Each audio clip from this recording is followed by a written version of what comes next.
샬롬, 반갑습니다.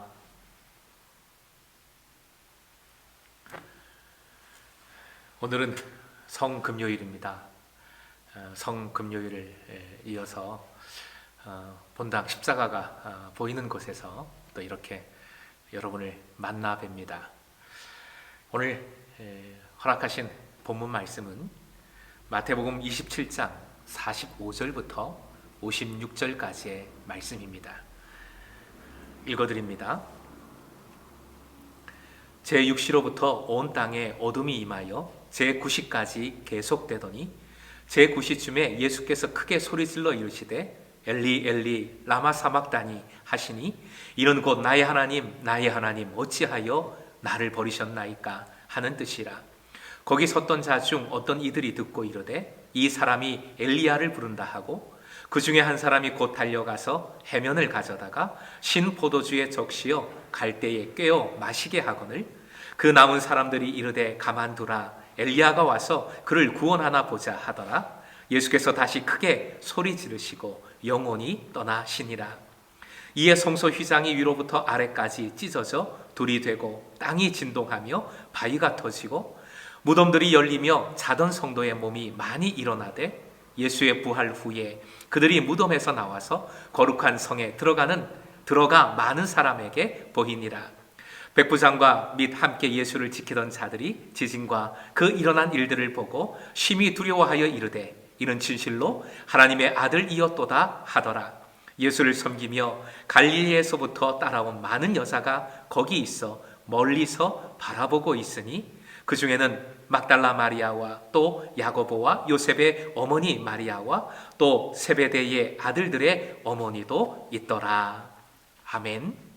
오늘 본문은 예수님의 십자가 죽음을 담담하게 그리고 있습니다. 골고다 언덕에 새 십자가가 세워졌지요. 양쪽에는 강도들이 있었고 마치 강도들의 우두머리처럼 예수님은 중앙에 있는 십자가에 달리셨습니다.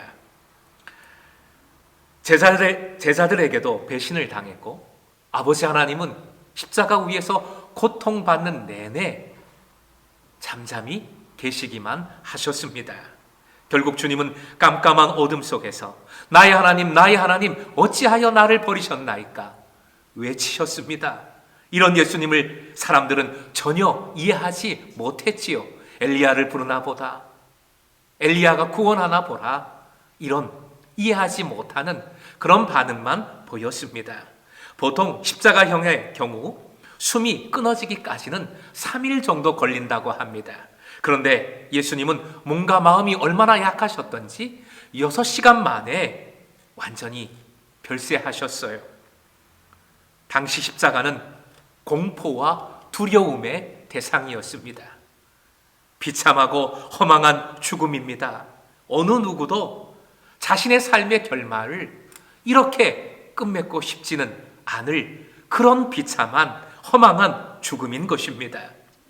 그런데 이 죽음에 오늘 본문을 보면 제자 마태는 이상한 반응을 보입니다. 사랑하는 예수님, 존경하는 스승님이셨잖아요. 그런데 제자로서 스승의 죽음을 애도하는 어떤 표현도 하지 않고 있습니다. 대신 마태는 예수님의 죽음 직후에 일어난 사건들을 곧바로 연달아 증언하고 있습니다. 굉장히 바쁜 듯이 급하게 사건들을 열거하고 있어요. 먼저 그 이유를 생각해 보십시다. 이유가 뭘까요? 한번 따라해 주시기 바랍니다. 십자가의 죽음은 끝이 아니다. 그렇습니다. 일어난 사건들을 곧바로 증언해 줌으로써 예수님의 죽음은 끝이 아니라 새로운 시작임을 보여주고자 했던 것입니다. 그 급한 간절한 마음이 오늘 본문에 나타나 있는 것입니다. 사건들을 정리해 보겠습니다. 첫째 사건, 성소의 휘장이 찢어졌습니다. 마태는 성소의 휘장이 찢겨진 사건을 제일 먼저 기록합니다. 성막은 성소와 지성소로 양분되어 있지요. 지성소를 가리고 있는 11 내지는 13cm 정도 되는 두껍게 직조된 커튼이 위에서부터 아래로 찢어져 버렸어요. 그러므로 이제는 뭐가 없어졌다? 지성소가 없어진 것입니다. 대제사장도 없어진 것입니다. 이거는 정말 큰 의미지요. 이제 예수를 그리스도로 믿는 모든 이들은 왕 같은 대제사장이 되었음을 바로 이것을 이 사건을 통해 알려주고 있는 것입니다. 커튼이 찢어지고 이제는 새로운 시대가 열린 것을 증거하고 있는 것입니다. 둘째 사건, 땅이 진동하며 바위가 터졌습니다. 예수님이 별세하기 전에 사방에 어둠이 임했습니다. 이는 아버지 하나님의 외면을 의미합니다. 별세한 후에 땅이 진동하며 바위가 터져나간 것, 이는 아버지 하나님의 통곡을 의미하는 것이지요. 또한 이 사건은 예수님을 거부한 사람들에게 대한 심판을 의미합니다. 십자가로 인해 죄악의 땅이 갈아엎어지고 새로운 땅이 되었음을 하나님 나라가 도래함을 보여주는 사건인 것입니다. 셋째 사건, 무덤들이 열리며 자던 성도의 몸이 많이 일어났습니다. 십자가가 땅을 갈아엎었는데 닫힌 무덤이 열렸습니다. 죽어있는 자들이 아니라 잠자는 자들이라고 했습니다. 잠자는 자들이 열린 무덤에서 나왔습니다. 이제 무덤은 옛 시대의 것이 된 것이지요. 마태가 가만히 보면 성격이 급해요. 예수님이 별세하시자마자 부활을 증거하고 있는 것입니다. 이것은 주님의 십자가 죽음과 부활이 동전의 양면과도 같은 것임을, 아니 같은 것임을 보여주고 있는 것입니다. 넷째 사건, 로마 군인들이 신앙을 고백했어요. 유대인들은 예수님을 거부했고 이렇게 예수님을 죽이기까지 했고, 반면에 이방인 로마 백부장과 군인들은 예수님을 하나님의 아들이라고 고백을 하고 있습니다. 예수님의 승천하시기 전 지상 최대의 사명, 여러분 기억하시죠?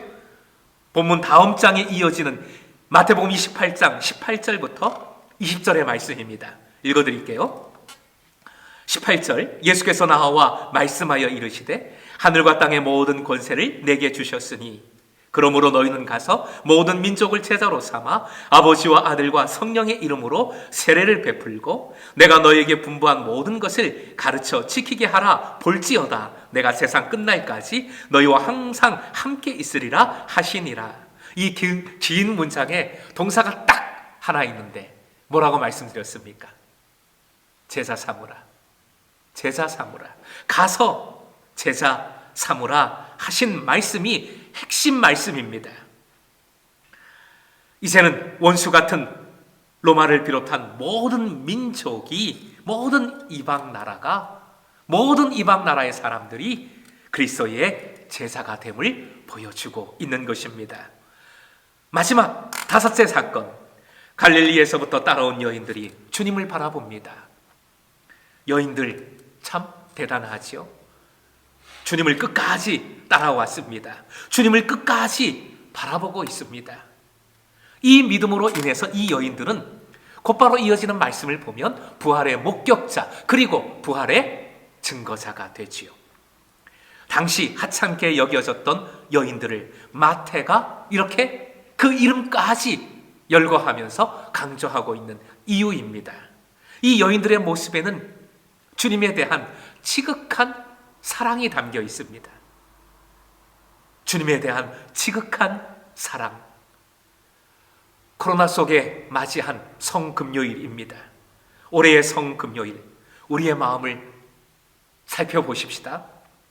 예수님의 십자가 고통 그리고 죽음 앞에 나의 애통함이 있습니까? 내 죄로 인해 십자가 지신 그 사랑에 나의 죄송함이 있습니까? 여인들은 예수님을 향한 갸륵한 사랑으로 이렇게 끝까지 주님을 바라보고 있는 것입니다. 한번 따라해 주십시오. 그 일어난 일들을 보고 54절에 나오는 표현인데 여인들과 로마 백부장의 공통점이 있어요. 보는 겁니다. 보는 것. 이는 단순히 시각적인 봄을 의미하는 것이 아니라 믿음을 뜻하는 것이지요. 진실된 믿음을 의미합니다. 십자가와 부활을 누가 온전히 깨닫고 누릴 수 있겠는가? 보는 사람입니다. 그 일어난 일을 알아보는 사람들, 그 역사하심을 믿는 사람들이라는 것이지요. 끝까지 주님을 바라보는 사람. 어려운 상황 속에서 어떤 분은 낭망하며 원망합니다. 하지만 어떤 분은 그 어려운 상황 속에서 주님의 임재하심을 알아보고 소망을 품습니다. 마태가 예수님의 죽음을 슬퍼하기는커녕 주님의 죽으심으로 새로운 부활의 역사가 시작되었음을 다급하게 알리고 있는 것, 이것을 잊지 마십시오. 마태도 알아보고 있는 것이지요. 바라보고 있는 것이지요. 주님의 십자가의 의미가 무엇인지, 부활의 소망을 믿고 바라보고 있는 것입니다. 에스키모인들이 늑대를 잡는 방법이 있지요. 날카로운 칼날에 피를 잔뜩 묻혀서 얼리고 그 위에 또 피를 잔뜩 묻혀서 얼리는 일을 반복합니다. 그 피 묻힌 언칼을 늑대가 잘 다니는 길에 꽂아둡니다.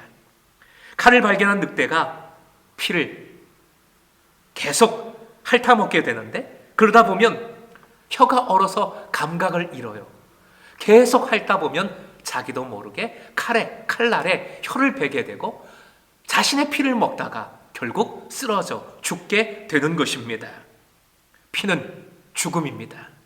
피는 죽음이고 죽음에 집착하면 결국 죽을 수밖에 없습니다. 때로는 살아가면서 죽음과도 같은 어려움을 경험하게 되고 삶 속에서 차라리 죽는 게 낫겠다, 희망을 잃어버릴 때가 있습니다. 그럴 때라도 죽음에 집착하면 안 됩니다. 그리스도인이라면 십자가의 피를 걸음으로 우리가 생명의 꽃을 피우게 되었음을, 그 은혜를 허락해 주셨음을 우리가 믿고 생명에 집착해야 되는 것이지요. 그 사랑에, 그 은혜에 집중해야 하는 것입니다. 죽음과도 같은 현장에서도 십자가를 끝까지 바라보고 알아보십시다. 십자가의 예수님을 끝까지 바라보며 사랑하십시다. 반드시 새로운 소망을 그 사랑을 통해, 그 믿음을 통해 허락해 주시는 줄 믿습니다. 또 내일 말씀으로 뵙겠습니다. 감사합니다.